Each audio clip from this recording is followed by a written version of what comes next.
Hello guys, আসসালামু আলাইকুম। রাহাতস life story জয়ফ্রাট ব্লগে সবাইকে স্বাগতম জানাচ্ছি। আজকে আমাদেরকে একটা নতুন জিনিস দেখাবো। অনেকের পুরাতন হতে পারে, কিন্তু আমার কাছে নতুন। আমার ব্যালকনিতে যে ক্যাকটাস, বনসাই এগুলো আছে, তার মধ্যে আরেকটা নতুন বনসাই আমার ব্যালকনিতে যোগ হয়েছে। তো আপাতত ব্যালকনিতে রাখিনি, এখন আমার রুমেই আছে। তো এটার সঙ্গে তোমাদেরকে দেখা করাবো। অনেক কষ্ট করে সংগ্রহ করছি। আগে একবার একটা ডাল সংগ্রহ করছিলাম, বানাইছিলাম, চেষ্টা করছিলাম তৈরি করার, কিন্তু করতে পারিনি। হঠাৎ গতকালকে পাইছি। তো গাইস, এখন সেই কাঙ্ক্ষিত বনসাইটাই দেখতে যাচ্ছি।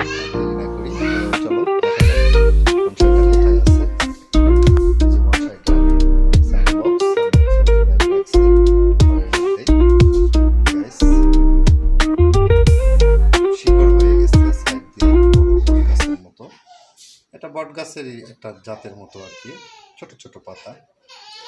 বন করতে করতে পাতাগুলোও ছোট হয়ে গেছে। কেমন লাগছে আমার বনসাইটা কমেন্টসে জানাবে। আর যদি কারো প্রয়োজন হয় কমেন্টসে যোগাযোগ করো। আর আমার ব্যালকনিতে যা যা আছে এর সঙ্গে নতুন আরও কিছু কালেকশন হয়েছে, সবগুলো দেখতে চাইলে চ্যানেলটাকে সাবস্ক্রাইব করে রাখবে। তো নেক্সট ভিডিওতে ইনশাল্লাহ কখনো দেখা হবে। আমার সবগুলো গাছ তোমাদেরকে দেখাবো ইনশাল্লাহ। আরও কিছু তৈরি হচ্ছে, সেগুলোও দেখাবো। একটু বাঁকাতারা ছিল, এখনও আরও সুন্দর হবে, এখনও ফুল সুন্দর হয়নি। আমি একটু হালকা কাটিং দিচ্ছি নিয়ে আসার পরে। তো গাছ কেমন লাগছে, ভিডিও আর লম্বা না করি, এই একটা ভিডিও গাছ দেখানোর জন্য মূলত ভিডিওটা করা।